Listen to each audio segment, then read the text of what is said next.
A very good morning. You're watching Rajya Sabha television. I'm Smriti Rastogi with breakfast news. Let's begin the bulletin with the top headlines of this morning. Home Minister Rajnath Singh to undertake 4-day visit to Jammu and Kashmir beginning today. Ahead of visit says he is going to the state with an open mind.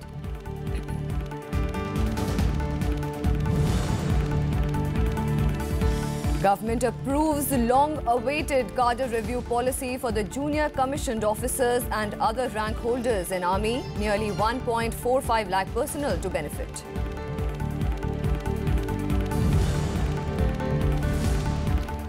World's first of its kind no-fly list issued by the government. 3 levels of unruly deeds described.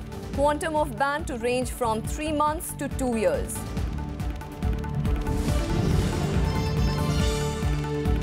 Death toll in one of the most powerful quakes recorded in Mexico rises to 60. Hundreds of buildings toppled.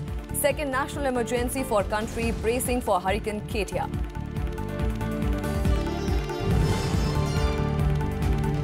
And Kevin Ederson reaches finals of US Open to face Rafael Nadal in the match on Sunday. Sania Mirza and Chinese partner crash out of the tournament.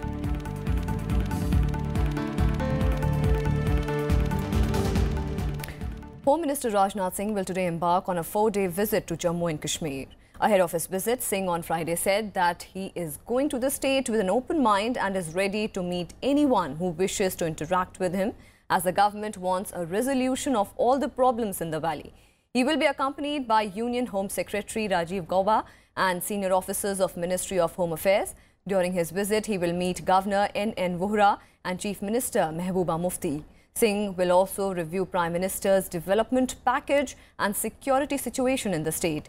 He will also meet various delegations of civil society members, leaders of political and social organizations, business leaders and others in Srinagar and Jammu. During his interactions, the Home Minister will receive representations on how to bring a lasting peace in the restive valley. He will also interact with Jammu and Kashmir Police Jawans, CRPF and BSF Jawans in the state. मैं तो चाहूँगा सभी लोगों से हमारी बातचीत हो सके, जो भी स्टेक होल्डर्स मिलेंगे मैं उन सबसे मैं बात करूँगा। मंशा ये है कि कश्मीर में की जो समस्या है उसका समाधान होना चाहिए। The government has approved a long-awaited cadre review policy for junior commissioned officers and other rank holders in the army. This is a step which will offer higher career progression to nearly 1.45 lakh personnel of the force. The upgradation will take place over a span of 5 years.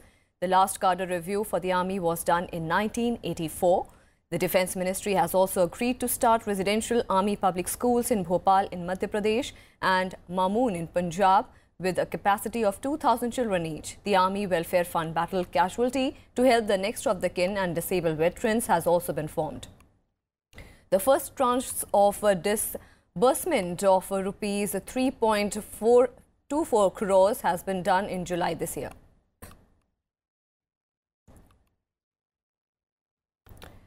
India has firmly told Pakistan that Jammu and Kashmir will remain an integral part of the country. Criticizing Islamabad for using terrorism as a tool of the state policy to Kuwait, the Indian territory, India hit back at Pakistan for raking up the issue at the United Nations Forum on Culture of Peace. In a reply to Pakistan's permanent representative, Maliha Lodhi, who raised the Kashmir issue during a debate on Thursday, senior Indian diplomat Srinivas Prasad said, and I quote, Jammu and Kashmir is and will remain an integral part of India. It is time that Pakistan too reconciles to this. As a democracy, India always abides by the choice of the people and will not allow it to be undermined by terrorists and extremists.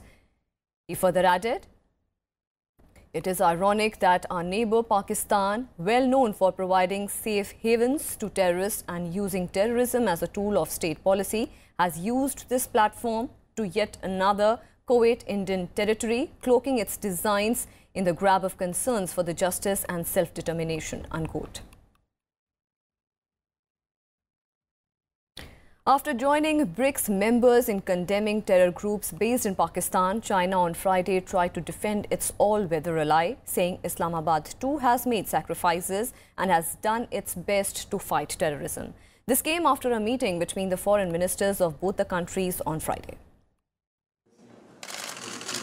China on Friday defended its ally Pakistan on the issue of terrorism.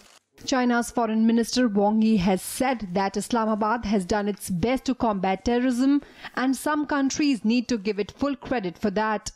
The remarks were made at a press briefing in Beijing with his Pakistani counterpart Khwaja Mohammad Asif. China's reaction came after US President Donald Trump last month slammed Pakistan for providing safe haven to terrorists. 巴基斯坦政府和人民为反恐事业所做出的巨大努力和民族牺牲有目共睹，国际社会应当给予充分的肯定。我们认为，巴基斯坦在反恐问题上做到了尽心尽力、问心无愧，反倒是某些国家应当还巴方一个公道。Pakistan Minister Khwaja Mohammad Asif is visiting Beijing after China backed a tough resolution on terrorism at the just concluded BRICS summit in Xiamen. Asif thanked China for its unequivocal support to Pakistan and said maintaining regional security and peace is Pakistan's priority. With China's intervention and their role in bringing us together, Kabul and Islamabad, it will go a long way. And we will definitely pursue a policy of engagement with Kabul in bringing peace to our region. Thank you. China, Pakistan and Afghanistan will hold a foreign ministers' dialogue before the end of this year to enhance cooperation between the three sides. Bureau Report, Sabha TV. Now, misbehaving on a domestic flight could get a passenger barred from flying for a period ranging from 3 months to 2 years or more. The government on Friday released the no-fly list with 3 levels of clearly defined unruly deeds and the quantum of ban against each level. These new rules will be applicable to anyone on board an aircraft, VIPs and crew included. Here is a detailed report. India has become the first country in the world to have a national no-fly list. Civil Aviation Minister Ashok Gajapati Raju on Friday released the no-fly list that bans unruly passengers from domestic air travel. The motive behind the no-fly list is to keep blacklisted people off planes to ensure safety and check unruly behavior. It will be fairly well accepted because it has taken a balance of what should be done in the is acceptable in the aircraft, say what is acceptable in ground. So the whole thing is balanced. Unruly physical gestures, verbal harassment and unruly inebriation shall invite a ban up to 3 months. Physically abusive behavior like pushing, kicking, hitting and inappropriate touching will also attract a ban up to 6 months. Life-threatening behavior like assault and damage to aircraft systems will also lead to imposition of ban for 2 years or more. For repeat offenders, the ban will be twice the period of the previous ban. We can never compromise on safety and of course security. So basically safety angles are to be looked into and there should be a fairness in the whole thing. The complaint would have to be addressed by the pilot in command of the aircraft. An internal committee then formed by the airline, consisting of a district and sessions judge as chairman and members from different scheduled airlines and consumer association would examine the complaint and decide within 30 days on the duration of the ban. During this period, the concerned airline could impose a ban on the accused passenger. These rules will be applicable to foreign carriers too, subject to compliance with the Tokyo Convention of 1963. Kriti Mishra, Rajya Sabha TV. The 51st International Literacy Day was observed on Friday across the world with the theme Literacy in the Digital World. Vice President M. Venkaiah Naidu conferred the Sakshar Bharat Awards to dignitaries at an event organized by the HRD Ministry at Vigyan Bhavan in New Delhi. The award were given to the best performing states, districts, Gram Panchayats and NGOs.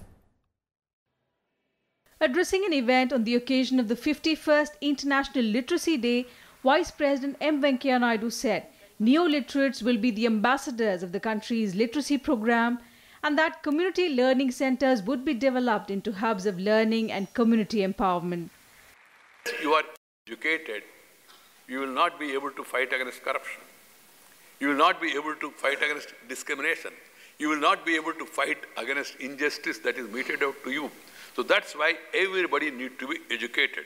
The Vice President also suggested ways to achieve universal literacy, while asserting that literacy provides the first essential step towards building a vibrant and a more inclusive democracy.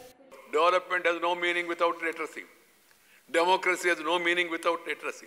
स्वराज्य का कोई अर्थ नहीं है जब तक हर एक नागरिक साक्षरता के साथ उनको नहीं जुड़ेंगे, फिर उसका कोई अर्थ नहीं है. Add to this, 40% of our school children are not acquiring basic literary skills proficiently, even though after completing the cycle of elementary education. ये भी एक महत्वपूर्ण विषय है. The event was also attended by Union HRD Minister Prakash Javadekar and Ministers of State for HRD Upendra Singh Kushwaha and Satyapal Singh. 70-80 lakh छात्र आज भी school में नहीं जा रहे हैं. वो भी तो इलिटरेट है, वो भी असाक्षर है. तो उनका भी एक खास कार्यक्रम करने की हमने सोचा है कि स्कूल चलो अभियान अनेक राज्यों ने शुरू किया. अगले साल से हम देश भर में पूरी तरह से तैयारी के साथ करेंगे स्कूल चलो अभियान.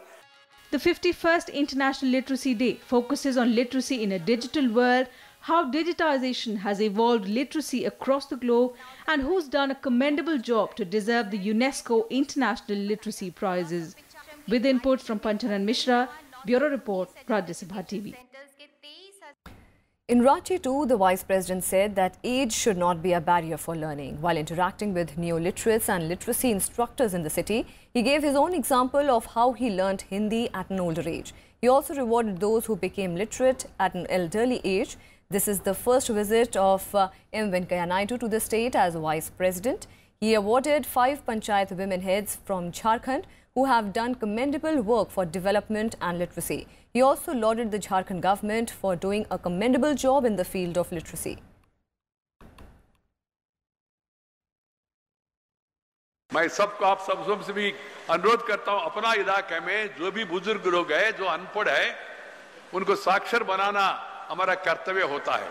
कारण क्या है, देश आगे बढ़ना, इसके लिए साक्षरता बहुत जरूरी है. जुर्म को फेस करना साक्षरता जरूरी है. समान अवकाश के लिए साक्षरता जरूर है. उद्योग के लिए साक्षरता जरूरी है. नौकरी के लिए साक्षरता जरूरी है. अन्याय से, अत्याचार से लड़ने के लिए साक्षरता जरूरी है. और भ्रष्टाचार से मुक्ति पाने के लिए भी साक्षरता जरूरी है. मैं इसलिए कहता हूं, ये education for enlightenment. And with that, time for a very short break. More news and updates on the other side. Stay with us.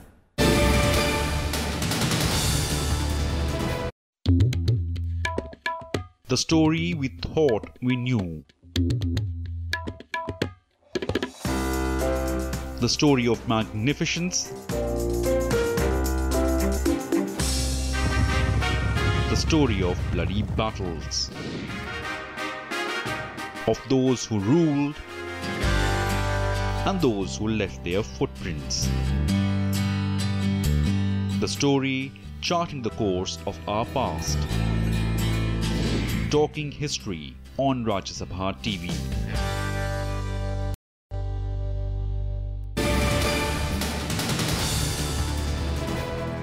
Welcome back. The Union Home Ministry has received a report from the Karnataka government on the killing of journalist Gauri Lankesh by unidentified persons in Bangalore. Meanwhile, a day after Congress Vice President Rahul Gandhi termed Lankesh's murder as a right-wing conspiracy, the BJP hit back. Union Law Minister Ravi Shankar Prasad criticized the Congress for pinning the blame on the RSS even before the investigations had begun. Gauri Lankesh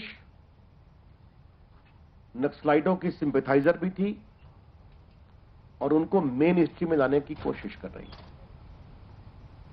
और एक नागराज उनके मित्र थे, उनको उन्होंने main stream में लाया भी था. इसके कारण नक्सलाइट्स गुस्से में थे और उनके नक्सलाइटों को सरेंडर करवाने के प्रयास को उचित नहीं मान रहे थे. हम पहला सवाल यह करना चाहते हैं कर्नाटक के मुख्यमंत्री से कि गौरी लंकेश नक्सलाइट माओवादियों को जो सरेंडर करवा रही थी, तो क्या वो राज्य सरकार की सहमति से करा रही थी? क्योंकि अधिकांश नक्सलाइट के खिलाफ सीरियस क्रिमिनल केसेस होते हैं, और अगर वो करवा रही थी तो मुख्यमंत्री और वहां की सरकार ने उनको उचित सुरक्षा क्यों नहीं दिया? Union Law Minister Ravi Shankar Prasad questioning the Congress government in Karnataka over the murder of journalist Gauri Lankesh. He questioned the lack of security to the journalist when she was working to rehabilitate Naxals. He also attacked Congress Vice President Rahul Gandhi for declaring the RSS ideology guilty without an investigation having even begun into the journalist's murder. Although the minister condemned the malafide comments on Lankesh's killing, he questioned the silence on the killings of RSS workers in Karnataka and Kerala. जो लोग गौरी लंकेश की दुर्भाग्यपूर्ण हत्या पर इतनी बड़ी-बड़ी टिप्पणी कर रहे हैं, उसमें बुद्धिजीवी भी हैं, तथाकथित लिबरल भी हैं, उनसे मुझे आज एक सवाल करना है कि अगर गौरी लंकेश की दुर्भाग्यपूर्ण हत्या पर आप इतने क्रोधित हैं, जो सही है, होना चाहिए आप, तो इतनी संख्या में संघ और बीजेपी के कार्यकर्ता कर्नाटक में मारे गए, उस पर आप खामोश क्यों हैं? केरल में इतनी बड़ी संख्या में संघ के स्वयंसेवक मारे गए, किसी का हाथ काट दिया जाता है, नृशंस हत्या की जाती है, उस पर आप क्यों चुप रहते हैं? Congress questioned Prime Minister Narendra Modi's silence on the killing. Spokesperson Randeep Surjewala took to Twitter and said that it is unfortunate that the law minister sought to link the slain journalist to the outlawed Naxals. Away from the politics over the murder, the SIT formed by the Karnataka government has begun its probe into Lankesh's killing. The Bengaluru police has also circulated a phone number and email ID for people to share any information they might have on the case. They are doing their work. We want results, that's all. Any positive things about this? Definitely. They will work. That's why we constituted SIT. They have only one assignment. America's acting Assistant Secretary of State for South and Central Asian Affairs, Alice Wells, also described Lankesh's killing as a tragic murder. The Indian National Overseas Congress in the US also said that the incident appeared to be a meticulously planned one, executed to silence a powerful voice. 55-year-old Gauri Lankesh was shot dead by unidentified assailants inside her house in Bengaluru on Tuesday. Bureau Report, Rajya Sabha TV. On to some more news. The 21st GST Council meeting headed by Finance Minister Arun Jaitley will take place in Hyderabad today. The meeting is likely to take up fixing of tax anomalies on a number of common use items as well as the quantum of cess to be hiked on luxury and mid-size cars. It will also take up IT-related issues in GST network which has faced glitches. The meeting is likely to consider lowering tax rates on over 24 products. The meeting will also formulate a mechanism to deal with businesses that are deregistering their brands to avoid taxes.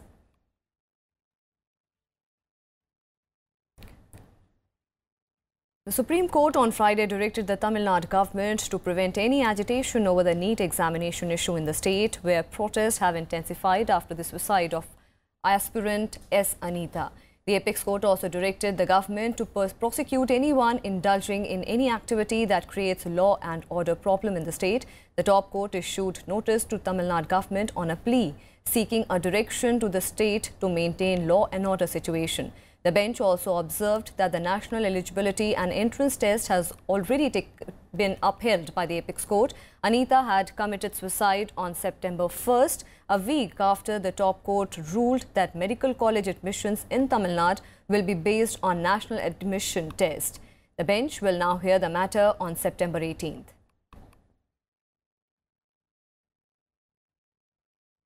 Passed a direction order the Chief Secretary of the Tamil Nadu State as well as the Home Secretary of the Tamil Nadu State to maintain the law and order situation in the state of Tamil Nadu against the NEET protest. The NEET protest is against a Supreme Court judgment. So that is the reason the Supreme Court today restricted the political parties from taking the law into their hand and creating the law and order situation in the state of Tamil Nadu. And now weather-related news. At least 3 persons have been killed in heavy rains that uprooted hundreds of trees and several electric poles in the Bengaluru city on Friday. All the 3 were residents of Bengaluru Rural District, Hoskote. Thousands of people have been stranded on the road, with every major intersection inundated with up to 6 feet of water, particularly near underpasses. Bengaluru Development Minister K.G. George announced a compensation of 5 lakh rupees each to the kin of the deceased. The IMD has forecast heavy rains and thunder showers for the city and most of the parts of the state over the next 2 days.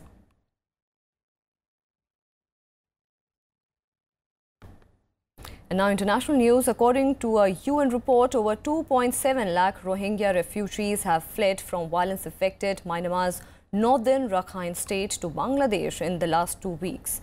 The report has been published by the United Nations High Commissioner for Refugees. The UN Refugee Agency said that about 450 buildings have been burned down in Rohingya town. The rights group claims it to be a concerted effort to expel members of the Muslim minority from the country.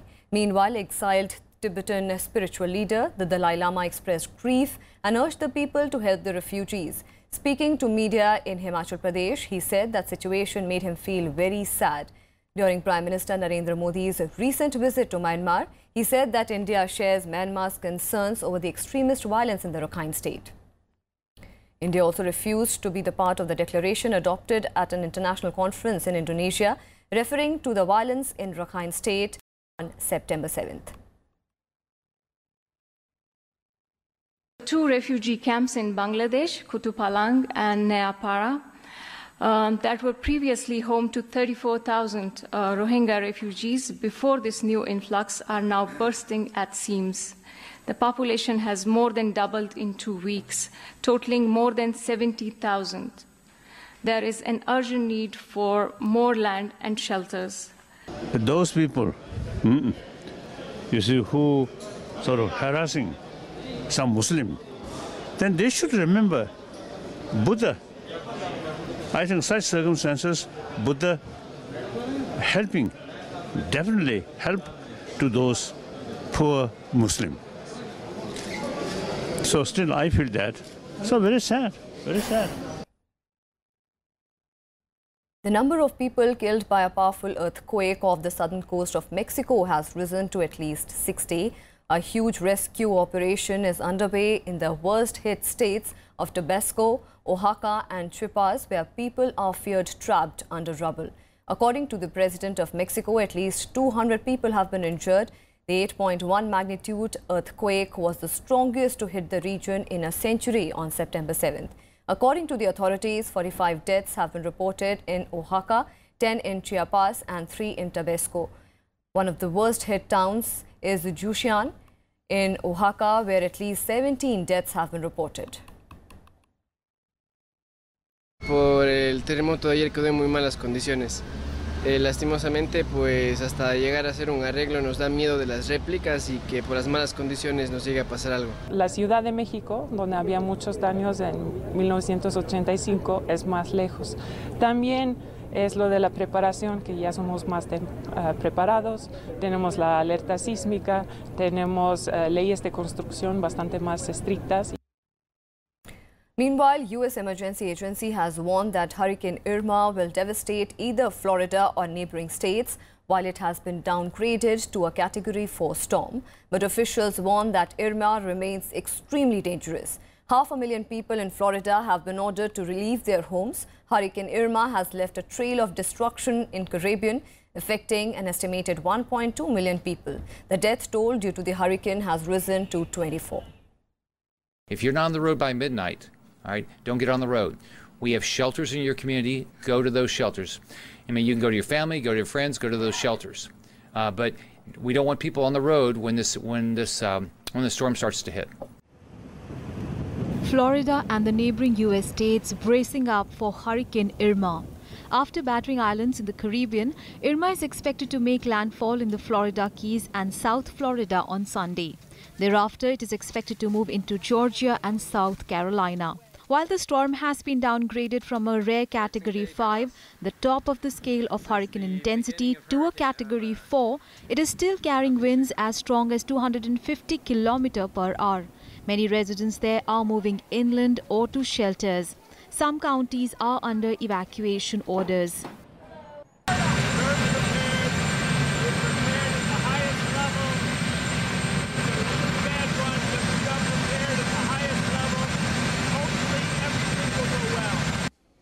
Evacuees stocked up on supplies waited for hours at the gas stations, sat through massive traffic jams. Many tourists are stranded as flights to and from airports in Florida are being suspended. The Bahamas is also getting ready for Irma, with the storm forecast to bring dangerous storm surges of up to 20 feet in parts of the country. Wife and kids, yeah. Well, we have to stick together. We are a family and we have to be together both in good and bad time. We thought we were going to be okay. I didn't try to, our kids kept saying, get out of there, like on Monday and Tuesday. I'm going, no, it's going to go to the east, and I'm not super worried, but now, yeah, we're worried. Meanwhile, the death toll continues to rise in the Caribbean. At least 24 people have been killed this week due to Irma's impact. The storm lashed the Turks and Caicos Islands, Barbuda and the Virgin Islands, and brought torrential rain to the Dominican Republic and Haiti. In Puerto Rico, hundreds of thousands of people are still without power. Island of St. Martin is suffering looting in the wake of Irma. French, British and Dutch military authorities have deployed aid, including warships and planes equipped with food, water and troops to their territories. Don't forget that RFA Mounts Bay was in the region, and you had to deal with with hurricane winds blowing through. So it was difficult to deliver helicopters and to deliver planes in the way that obviously the islanders would have wanted. But we will continue to bring supplies and comfort to those islands. At its peak, a then Category 5 Irma sustained maximum wind speeds of at least 300 kilometers per hour, longer than any storm on record. The Red Cross estimates 1.2 million people have already been battered by the storm. Bureau Report, Rajya Sabha TV. And on to sports now. Ace tennis player Kevin Anderson and Rafael Nadal have reached the finals of the ongoing US Open Tennis Championships at Flushing Meadows in New York. The 28th-seeded Anderson beat Spaniard and 12th-seeded Pablo Carreno Busta 4-6, 7-5, 6-3, 6-4. While in another match between world number 1 Rafael Nadal defeated 24th seed Juan Martin del Potro of Argentina, Anderson will face Nadal in Sunday's final.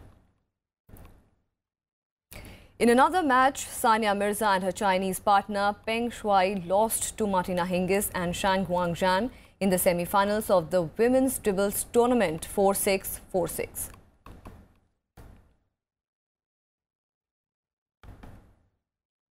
And that's all we have for you in this edition of Breakfast News. Keep watching Rajya Sabha Television.